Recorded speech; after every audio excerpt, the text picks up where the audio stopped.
olha só, galerinha, para complementar a ideia da dilatação sem maiores delongas,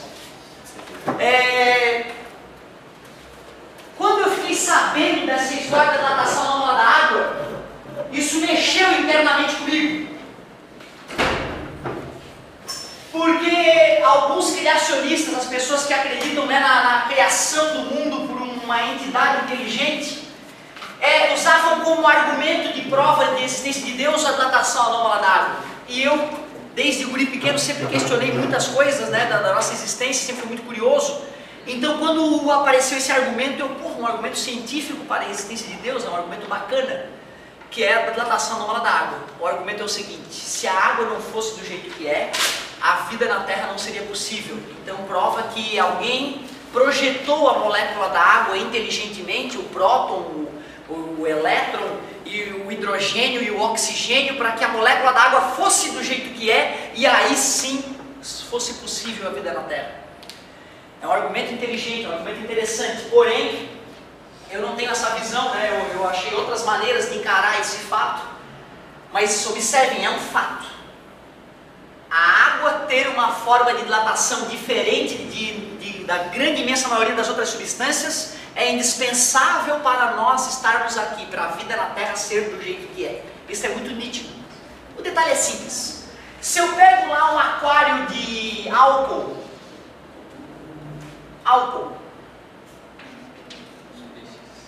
sem peixinhos, vamos assassinar os peixinhos, álcool puro, e começo a resfriar, boto no freezer. O que vai acontecer? Vamos supor que é isopor aqui, ó, que está isolado aqui. Botei isso aqui então no freezer. Que parte vai esfriar primeiro?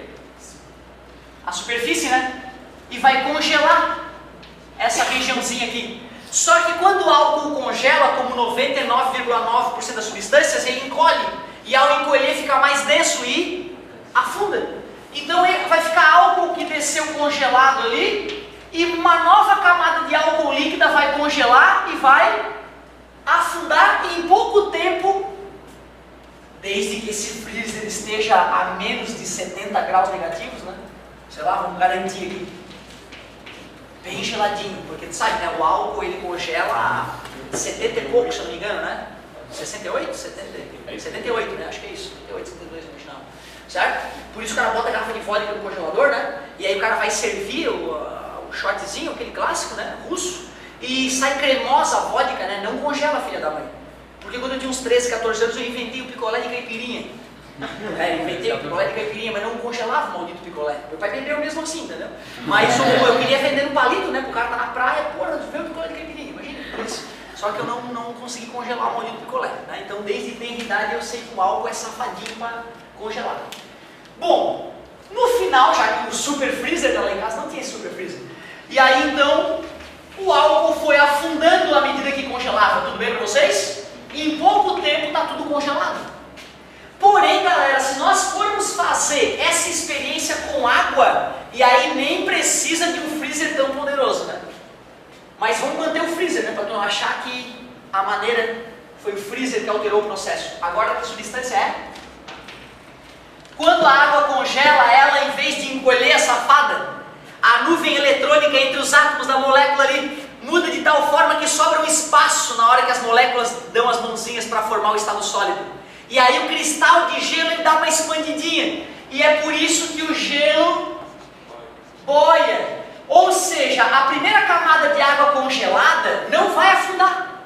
Como aqui estava isolado por isopor, ó, e eu só vou trocar calor mais pela superfície, daqui a pouco vai ter uma super camada grossa de água congelada aqui. E o pior, essa água congelada aqui, ela é um cobertor, um isolante para essa água daqui. Ou seja, se tu pega um pote de água e um pote de álcool, bota no mesmo freezer, mesma forma, o álcool, mesmo tendo mais dificuldade de congelar, congela mais rápido do que a água. A água é safada para congelar, a água ela se recusa a congelar. Por quê? Porque em cima vai se acumulando água já congelada, protegendo o resto da água do congelamento. E, embora eu ainda escute alunos falando que a Amazônia é o pulmão do mundo, Não sei como, porque desde que eu sou guri pequeno, o professor já corrigiu isso, né? Que antes vinha nos livros, que as florestas eram os pulmões do mundo. Vinha nos livros, eu li livro que falava isso. Aí eu lembro do professor corrigindo essa informação já, há mais de 10 anos atrás. Ele explicava, não, os verdadeiros pulmões do mundo são os oceanos, certo? Ah, professor, vamos asfaltar a Amazônia. Não, cara, eu só quero dizer que a Amazônia não gera oxigênio, ela filtra, ela tem uma série de processos fundamentais para a vida na Terra, né? Então não é isso, não quer dizer que nós não precisamos nos preocupar com as florestas, mas o pulmão do mundo são os oceanos. Se a água do oceano congelasse como um todo, acabou o fitoplâncton, a atmosfera da Terra não seria como é, certo? Rica em oxigênio, aliás, em outras épocas não foi, lembra? Em outras épocas a atmosfera da Terra não era como é, se é como é hoje e permitiu a nossa vida, foi por causa dos fitoplânctons, alguinhas microscópicas, né? E isso só é possível com água líquida, porque água congelada, o fitoplâncton fica congelado dentro da água e não pode fazer a fotossíntese dele, certo? Beleza?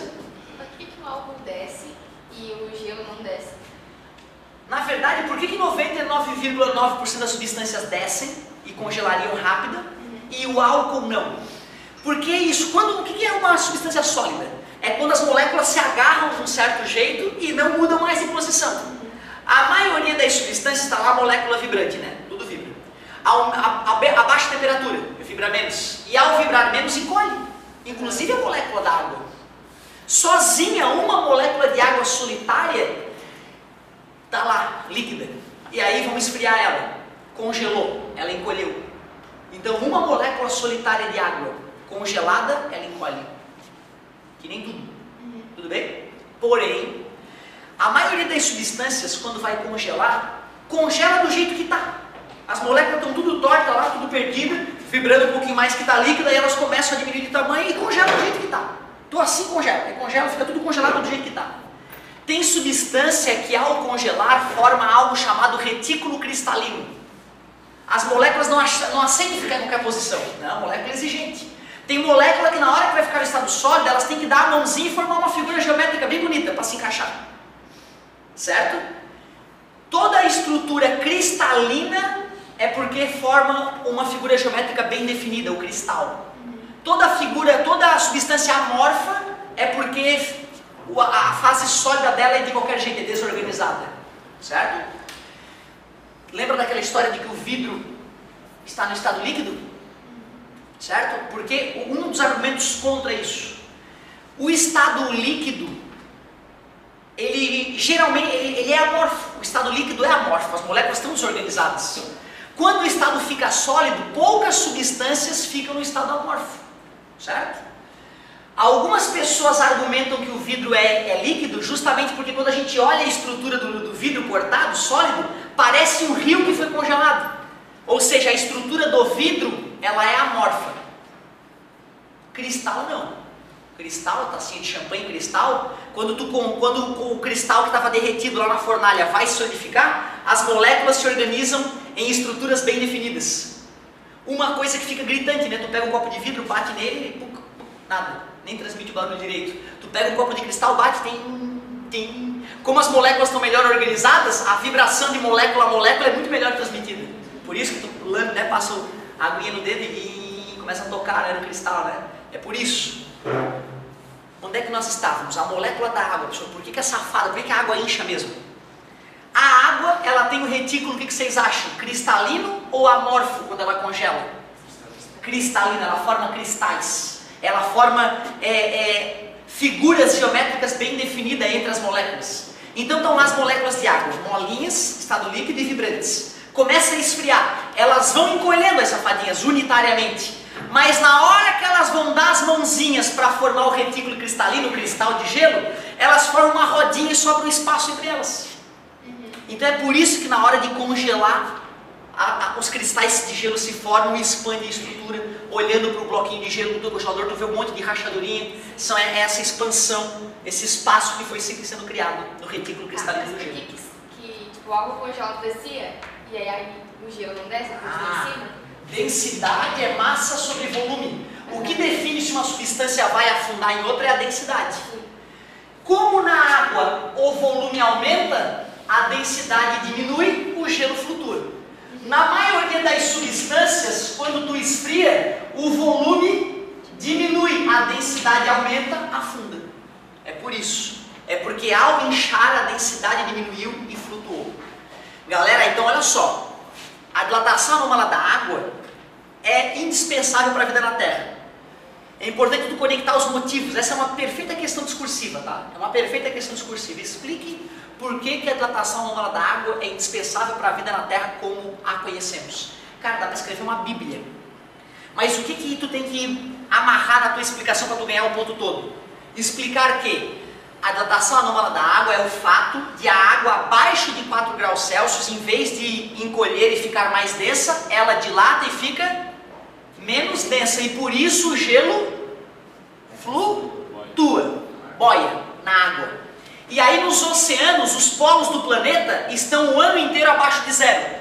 Se a água fosse que nem as outras substâncias, placas de gelo se formariam nos polos do oceano, afundariam, mais gelo se formaria e afundaria, e num círculo vicioso ia começar a congelar os oceanos do planeta como um todo a partir dos polos. Esse gelo chegaria perto da linha do Equador, se a água fosse uma substância normal, como as outras. O fato de a água ter uma dilatação anômala protege os oceanos do congelamento, e mesmo nas regiões polares, às vezes com 20, 30, 40, 50 metros de gelo em cima do oceano, embaixo daquele gelo tem foquinha, né? Tem peixinho, e a vida continua florescendo, e a cadeia alimentar do oceano não é prejudicada, e por isso que a vida é como é. Não se esqueçam, grande parte dos insumos que os seres humanos usam vem dos oceanos, certo? Boa parte da cadeia alimentar é oriunda dos oceanos, né? Então tu vê como é importante. Ah, detalhe, não amarrei uma outra coisa importante. O gelo é um bom isolante térmico. Então as espessas camadas de gelo que se formam servem como um isolante, um cobertor que evita, né, o congelamento embaixo. Quando eu falava para os alunos, o gelo é um ótimo isolante térmico, ou seja, o K do gelo é baixo, ó, o coeficiente de condutividade térmica do gelo é baixo. Na verdade não é o do gelo, é o do ar. O K do ar é baixo. E como eu acabei de falar, as moléculas de gelo se expandem e formam bolinhas de ar lá dentro. É esse arzinho preso entre as camadas de gelo que é o grande isolante térmico, a lã. Na verdade, por que um negócio de lã é um bom isolante térmico? Porque ele guarda um monte de ar, né? Mas deixa o vento passar pelos buraquinhos da lã para tu ver. Vai encarangar com o negócio de lã, cara. Então tem que ser um negócio de lã para guardar ar e uma superfície impermeável para o vento não fazer o ar circular entre as fibras de lã, né? Certo? Já vai lá. E aí o seguinte, ó. Se tu amarrar dessa forma, como eu falei, dilatação anômala, o gelo flutua, protege a superfície do oceano do congelamento, o gelo é um bom isolante térmico, aí os oceanos continuam líquidos, todo o ciclo de vida dos oceanos, culminando com os fitoplânctons, continuam permitindo que a atmosfera da Terra seja adequada para as evoluções todas que ocorreram nesse período, que culminaram com o ser humano pensante, maluco aqui, né, querendo explicar a origem de si mesmo, certo? Galerinha, cuidado, hein? O oceano chega a ter 40, 50 metros de espessura de gelo. Os suecos, os malucos, que chegam a fazer rally em cima do oceano, né? Ah, ó, chegou a época adequada, vamos lá, vamos fazer rally. Eles fazem as estradas em cima do oceano congelado e tasca pau, cara, certo? Pilotando em cima, só para ter noção, né? Que às vezes o cara acha, o oceano congela, acha que é uma piadinha. É um continente que congela, tá? É um mundo, o mundo congela, aí no verão que vem descongela, vira oceano de novo. E como é que fica o porto nessa região? Não. Como é que a Noruega é um dos países mais desenvolvidos do mundo se o porto do cara congela no inverno? Tem navio que quebra gelo? Quebra gelo, né? Vamos inventar um navio que moe esse gelo para o porto continuar funcionando. O cara se foda, cara. Então congelou. Antes parava o comércio, até que o cara inventa o primeiro quebra-gelo.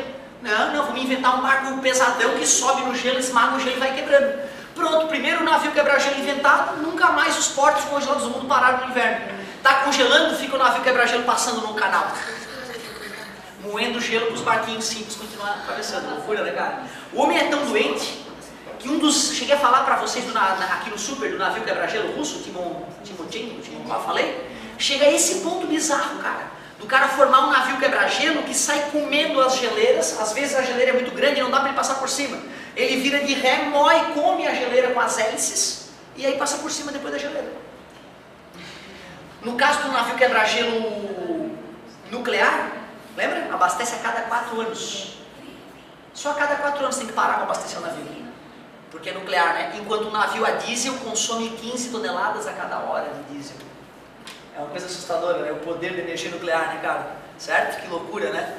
Enquanto alguns países estão eliminando as suas usinas nucleares, outros estão estimulando o crescimento das usinas nucleares, né? Certo? E já repito, futuramente nós vamos ter que apelar para a energia nuclear, não tem jeito. Certo? A única forma da gente continuar produzindo energia vai ser através da energia nuclear. Não tem outra forma mágica, desculpa a demora.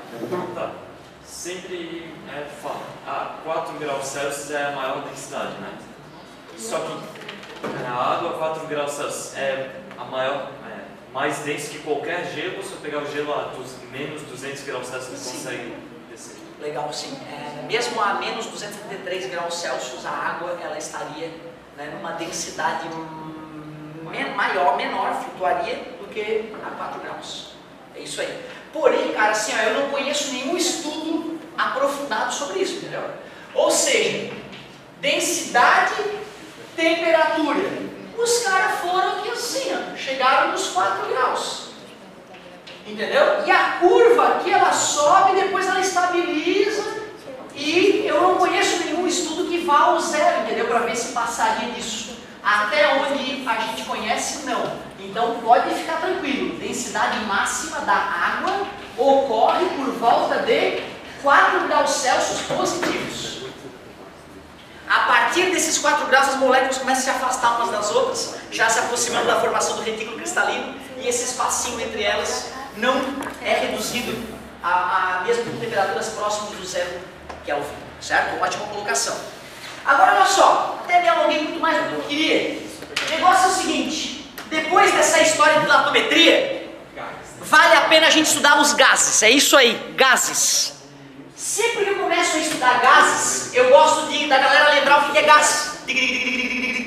É fundamental vocês lembrarem que o estado gasoso ele é maluco, que num centímetro quadrado de pele, mais de 1 bilhão de moléculas se chocam a cada segundo. Ó, cada pedacinho pequeno da tua pele foi bombardeado por mais de 1 bilhão de moléculas do gás que nos envolve, boa parte delas moléculas de hidrogênio, portanto, né?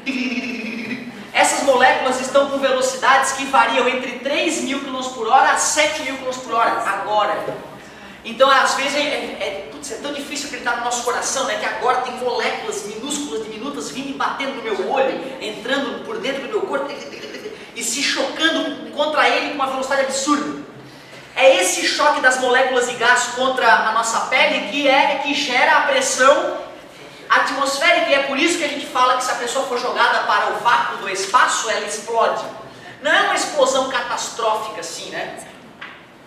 Aos olhos, primeiro saltariam das órbitas, né? O vapor sairia tudo pela pele, a pele ficaria ressequida de uma hora para outra, quebradiça, e sangue já começaria a verter pelos poros. Seria uma morte bem bizarra. Como é que a gente sabe disso? Porque o homem, na sua grandiosidade, já fez esse teste, né? Não com seres humanos, mas com bichinhos. Pega o bichinho e arremessa o bichinho para fora da nave que está em órbita, né? E filma o que vai acontecer com o bichinho. Alguns bichinhos explodem literalmente. Mas se a gente quiser falar de sangue e de coisas nojentas, é só cremar a pessoa, né? Toda pessoa que é cremada, quando tu vai pegar, né, ou analisar o corpo da pessoa num certo momento, o tampão da cabeça está explodido. Imagina o crânio fechado, não é, gente? Tu bota a pessoa para queimar. Vai começar a vaporizar água dentro do crânio, não é? E vai virar gás. E os gases têm a tendência de se... E o crânio, rebenta o crânio. Uma fratura, uma explosão do crânio. Toda pessoa que é cremada, então, se ela estiver inteira, né, na hora da cremação, uma hora o cara da cremação, vai escutar um barulhão. A cabeça do cara explodiu. Certo? É clássico isso é clássico, certo? Então tem que ter estômago para saber a verdade. Funk, né? Então tu vê, ó, o mesmo motivo que faz o crânio do cara explodir na cremação é o que faz o motor do carro funcionar. É o que atualmente tem movido o mundo, né? Então a indústria do petróleo, é do petróleo que vem boa parte da energia do mundo, concorda comigo? Certo? Grande parte da energia do mundo vem do petróleo. Como é que a gente aproveita a energia do petróleo? Máquinas térmicas. É isso que nós vamos começar a discutir agora. Eu poderia inicialmente falar que no estudo dos gases nós temos duas fórmulas mágicas. Isso eu gosto de chamar de BVT-Povotó, né? Equação geral dos gases perfeitos, certo? Equação geral dos gases perfeitos. Quando é que eu uso essa equação? Quando o problema falar um gás sofreu uma transformação, pode puxar o BVT-Povotó. Quais são os detalhes que a galera tem que lembrar para poder transformar isso em outras 3 possíveis fórmulas? Isobárica. V sobre T igual a V sobre T. Guardei as pressões, já que isobárica, pressão constante. Isocórica ou isovolumétrica, quartos vezes P1 sobre T1 igual a P2 sobre T2. Isotérmica, quartos vezes P vezes V antes é igual a P vezes V depois. É fundamental vocês perceberem que essas 3 fórmulas estão embutidas na equação geral. Ele não vai fornecer essas 3 fórmulas, vai fornecer só essa. Qual é o perigo maior na hora de fazer as contas? Ele mudou o número de mols. A temperatura de mols. Kelvin! Kelvin! Jamais esqueçam disso. Eu vejo alunos bons todo ano choramingando depois. Eu perdi a questão porque eu fiz o cálculo em Celsius. E eu, durante o ano, quando chegava nessa parte, eu berrava: Kelvin! Usa só Kelvin! Kelvin! Mas é normal, o cara esquece depois, porque tem que exercitar. Como é que passa para Kelvin? Soma 2, 7. O cara vai cair. Esse ano vai cair o dividivovotor num dos itens da UFSC. Vai cair e o cara vai dar a fórmula em Celsius. Tu vai ter que somar o 273 para poder fazer a tua conta. Às vezes, cara, tipo assim, olha só como é gostoso fazer questão de dividivovotor. Um gás sofre um aumento de temperatura de 20% numa transformação isocórica. Calcule a alteração percentual do volume.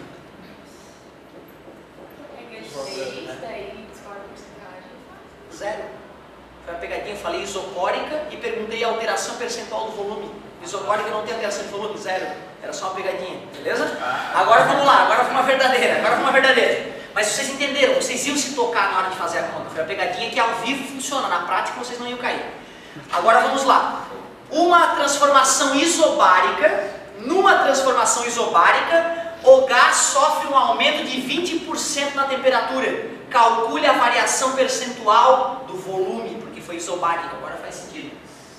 Vou cortar, isobárica é isso, não é, galera? Vou cortar volume inicial, temperatura inicial, volume final, eu quero descobrir qual é a nova temperatura. 1,2 T1. Aumento de 20%, né, gente? 20% é 20 sobre 100 é 0,2. Aumentar 0,2 é pegar o 1 e somar 0,2. 1,2. Tu vê, às vezes é entender que para aumentar 20% é uma coisa, é só tu multiplicar por 1,2, né? Isso é que às vezes é o difícil. Que não é física, é matemática, né, galera? Certo? Como é que eu calculo, por exemplo, 30% de 80? Aliás, 30% a mais em 80. Eu multiplico por 1,3. Concorda comigo? Se eu quiser saber quanto é 30% a mais em cima de 80, eu poderia calcular 30% e somar com 80. Mas é melhor na calculadora multiplicar por 1,3, pô. Já está multiplicando por, acrescentando 30% a mais, né? Eu sei que isso é um pouco confuso, guarda dados.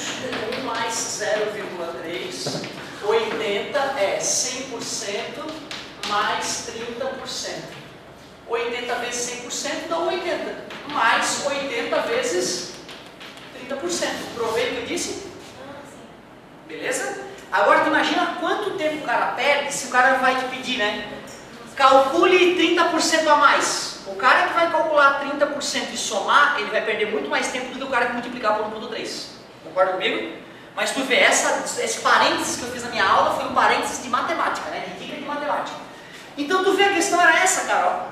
E é uma questão tão esquisita que o cara acha que não tem solução, né? O cara nem falou o volume inicial, nem nada, só falou que a temperatura aumentou 20%. Vamos calcular a variação percentual do volume. Está dividido, passa. Olha o novo volume.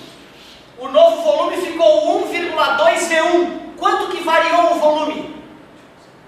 Era 1,2 V1 menos V1, né, que era o volume inicial, variou 0,2. E 0,2 é o mesmo que... então eu nunca mais vou... Agora, se me perguntarem isobárica, como eu sei que volume e temperatura são diretamente proporcionais, se aumenta um 3 vezes, o outro aumenta 3 vezes. Se diminui um 10%, o outro diminui 10%. Mas para tu ver, né, fazer a conta dá um trabalhinho, né? Mas agora nós já lembramos. Aliás, vamos lembrar das leis, né? Qual que é a lei de Boyle-Marriott? Lei de Boyle-Marriott. É da isotérmica. Lei de Boyle-Marriott é a transformação isotérmica. Então, o que será que diz a lei de Boyle-Marriott? Quando a temperatura é constante, pressão e volume são inversamente proporcionais. Aumenta a pressão, diminui o volume. Geralmente, eles não pedem a decoreba do nome, tá, gente? Eles introduzem com os nomes dos caras. Certo? Só estou fazendo uma coisa a mais aqui, então. Falou em lei de Boyle-Marriott, é só lembrar que é transformação isotérmica. Fica P vezes V igual a P vezes V. Se o P aumenta, o V tem que diminuir. Não é isso? Lei de Charles e Gay-Lussac. Pressão constante. E o que acontece quando a pressão é constante? Diretamente proporcionais. Dobra a temperatura, dobra o volume, triplica a temperatura, triplica o volume. Lei de Charles. Isovolumétrica. E aí o que eu afirmo? Quando um gás está sofrendo uma transformação isovolumétrica, a pressão é diretamente proporcional à temperatura em Kelvin. É isso aí, revisando as leis. Só que o amigo falou uma hora, qual é um dos perigos para gás? O amigo falou é alterar o número de mols. É verdade. Se na questão está falando em número de mols, esquece o PVT Povotop. Tu vai ter que ir para a famosa equação padre voador não retorna à terra, lembra? Os nossos pais aprendiam como puta velha não rejeita tarado, os alunos maliciosos falam professor viado não rejeita tarado, muito feio, não façam isso. E depois que o padre se amarrou nos balão, né? E vazou na periferia, lembra? Apesar de estar com GPS e estar falando no celular com outra pessoa, ele olhou para o GPS e não conseguiu dizer onde ele estava. Aí então, né, não deu para salvar o cara, né? E também não daria, né? O cara tá amarrado num balão, um monte de balão flutuando. O que eu vou pegar o helicóptero e vou lá salvar o cara? Só de eu chegar com o helicóptero perto, eu vou assoprar os balões e vou matar o cara. Eu vou ter que pegar um outro balão, né, e ir atrás do cara. Só que o balão não tem motor para ter atrás do cara, né? Mas aconteceu, eu juro, o padre, numa tentativa nobre de arrecadar fundos para a paróquia dele, te juro, palavra de honra, pegou um monte de balão de gás hélio, se amarrou e ele queria sair do lugar e parar numa outra cidade, uma coisa extrema, uma coisa mágica assim, né? E não deu, né? Não deu. Mas o mais incrível para mim é os alunos no outro dia, ele, professor, o aluno chama isso de dedução da fórmula, eu acho mais legal, professor, sabe a dedução da equação de Clapeyron? Aí eu já entendi a piada, não sei qual é. Padre voador não retorna à terra. Cara, simplesmente é a melhor dedução de todas, né, cara? Bem incrível, bem incrível. Pra mim, de física ainda, melhor é do Pelinha, né? Lembra?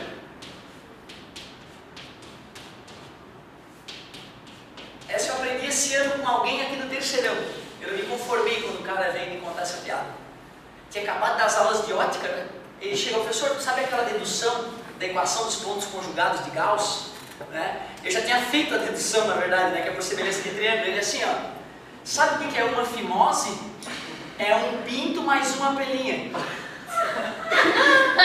Cara, o que é isso, cara? Como é que o filho da mãe inventa? Isso é um gênio, merece um custo, né? O que é uma fimose? É um pinto mais uma pelinha. É genial, cara, é genial essa, né, dedução. Não tem explicação, cara. Eu queria saber como é que é a primeira vez, o primeiro ser humano que deduzir a fórmula. Isso é incrível, cara. Essa aqui pra mim é melhor de tudo, jamais me esquecer disso. No leito de morte eu vou me lembrar disso. Ô galerinha, idiotices à parte, saindo do estudo dos gases, aliás, qual é a diferença mesmo? N. O que é N na química? É a massa da substância dividido pelo massa molar, né, que a gente vê através da tabela periódica, bonitinho. Resumindo, tem pressão antes e depois, tem volume antes e depois, temperatura antes e depois. Essa aqui não, é uma temperatura só, um volume só e tem um número de mols. Por isso que é fácil detectar se é a equação geral ou se é a equação de Clapeyron. Pois não? Eu posso usar PV sobre NT igual a PV sobre NT? Claro! Se tu isolar o R, ó, e ó, essa colocação que o amigo falou é justa porque a UFSC já exigiu isso. Tem uma questão famosa da UFSC que o cara só resolve Se ele pegar o PV igual a NRT e isolar o R, fica P vezes V dividido por NT é igual a PV sobre NT, certo? Então tem questão que só sai se o cara se tocar disso. Às vezes o cara mata a questão, ele até fez isso, mas não fez diretamente, entendeu? Ele usou a equação uma vez, achou um dos valores, usou a equação uma segunda vez e acabou funcionando, entendeu? Mas para ser bem direto é bem isso que tu falou mesmo, ó. Ou seja, isso aqui é um PIV tipo Votó turbinado. Isso aqui é um PIV tipo Votó turbinado, cara. Olha só o quanto que ele ficou, entendeu? Tu acrescentou o número de mols na brincadeira ali. Muito bom a tua colocação. PIV tipo Votó com esteroides, está explicado. Certo? Galerinha, olha só. Melhor do que o estudo dos gases é quando a gente aprende a pegar um cilindro, colocar um êmbolo móvel, então ele pode deslizar, mas aqui está vedado, ó, bem vedado. Nada é perfeitamente vedado nessa vida, né? Então quando eu botar gás aqui dentro, ó, gás, e esquentar, jogar uma certa quantidade de calor, sempre vai dar uma vazadinha ali pelas beiradinhas. Mas aqui na física a gente não é engenheiro mecânico, não está preocupado, né? Com os anéis do pistão ali, dane-se se vai vazar. Aqui na física não vai vazar por enquanto então. O que vai acontecer quando eu jogar uma quantidade de calor para esse gás? Ele vai se agitar, as moléculas vão bater com mais força no êmbolo, o êmbolo vai querer ir para cima com tudo. É uma mini explosão que vai acontecer dentro do cilindro. Aí agora é só eu pegar umas alavancas, colocar os suportes, colocar o suporte aqui assim, e botar pedra aqui embaixo, pronto. Aí à medida que esse movimento começar a ocorrer no meu motor, eu começo a quebrar pedra. E em vez de pagar um cabeça de bagre com uma picareta, eu vou pagar um cabeça de bagre para botar fogo aqui em alguma coisa e esquentar a minha máquina. Antes eu tinha que pegar uma picareta para cada cabeça de bagre e pagar um salário, comida, deixar eles descansar, vadio, né? Deixar eles descansar para poder quebrar pedra e ganhar dinheiro. Quando alguém descobre que esquentando um gás dá para fazer a mesma coisa, tu despede 100 cabeças de bagre, fica com 2 cabeças de bagre que vão jogar carvão na fornalha e as máquinas com expansão de gás vão ficar quebrando 24 horas por dia pedra. Começam a nascer pessoas milionárias e pessoas miseráveis, certo? É bom ou ruim? Eu sou fã do capitalismo, acho que no final das contas toda a crueldade aliada ao capitalismo vai ser sobrepujada pela salvação da espécie com o avanço tecnológico. Eu acho, posso estar errado, talvez vá para o inferno, provavelmente vá para o inferno. Agora olha só, a ideia é a seguinte, ó, essa energia que eu joguei na forma de calor para a máquina, parte dela se transformou em trabalho, mas uma grande parte fica presa no gás. Porque o gás, depois que ele se expandiu, para se expandir ele esquentou, né? E depois que ele transferiu parte da sua energia para o ambiente em volta dele, ele não volta à temperatura original, ele ainda fica morninho. Ou seja, uma parte dessa energia na forma de calor fica presa na variação da energia interna do gás, aquecendo o gás. Esta é a primeira lei da termodinâmica.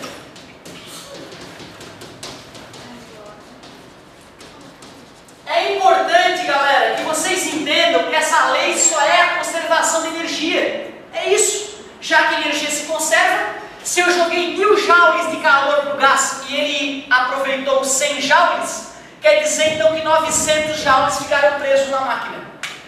Que merda. E infelizmente é gritante a diferença de energia que a gente aproveita em relação à energia que a gente joga fora. Quanto mesmo, meus queridos, o rendimento de uma máquina térmica? 10%.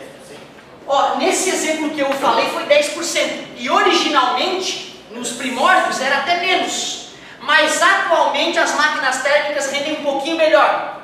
30%. Ou seja, cara, o carro da gente, é triste falar isso, mas é real. O carro da gente, a cada 100 pila de combustível que a gente abastece, a gente só usa 30.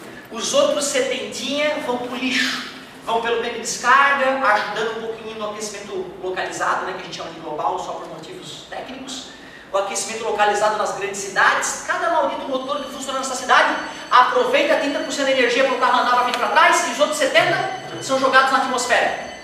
Ah, só para lembrar, os gases que saem dos automóveis são cancerígenos. Não é que talvez seja, são sabidamente cancerígenos. mas não comam bacon, tá bom? Não comam bacon, certo? Pode viver na cidade, não tem problema. Agora comer bacon faz mal para a saúde. Estou te falando isso porque as pessoas retardadas do mundo ficam discutindo sobre coisas idiotas. Oh, esses dias tinha gente preocupada, com um conhecido meu, preocupado com a radiação emitida pelo celular. Oh, o celular dá câncer. Oh. Aí esquecendo das radiações eletromagnéticas, né? Se tu vai te afastar dessa porra, primeiro te afasta das pessoas. Porque as pessoas emitem infravermelho, que é muito mais energético do que ondas de rádio. Tá entendendo, cara? O cara que fala, ô, celular não, vai dar câncer. É o cara que não entende o que está acontecendo, ele não entende nem a aula básica das 7 radiações eletromagnéticas. Então toma cuidado. Quando uma pessoa começa a falar, ó, se afasta daquilo, ó, veganismo, não vou comer carne, e ela não entende que ao respirar aqui dentro da sala, algumas moléculas saíram do meu carro, e são moléculas cancerígenas, aí a pessoa não está entendendo a realidade do capitalismo, né? Ou seja, por que no jornal não fala, meu Deus, estamos usando carros cancerígenos e envenenando o mundo? Porque tem que dar dinheiro e acabar com a sociedade como nós existimos, né? Então tem que ter tempo para a gente já percebeu que dá o que mata, carro mata, não no trânsito, né? Mata quimicamente falando, certo? Mata devagarzinho, que é pior, né? Mas a gente vai ter que resolver isso com uma nova tecnologia que vai substituir a tecnologia atual vagarosamente para não dar paralisação nas empresas, para não dar problema no sistema financeiro, que geraria muito mais mortes do que o carro em si, né? Certo? Mas cuidado, hein, galera, não se esqueçam, eles não divulgam coisas básicas sobre a vida, por exemplo, o fato dos carros serem cancerígenos, certo? Na próxima aula a gente fala mais um pouquinho sobre termodinâmica, aliás, vou fazer um apanhado geral de cada uma das físicas antes do meu aulão de super, porque aulão tu sabe que é meio esquisito, né?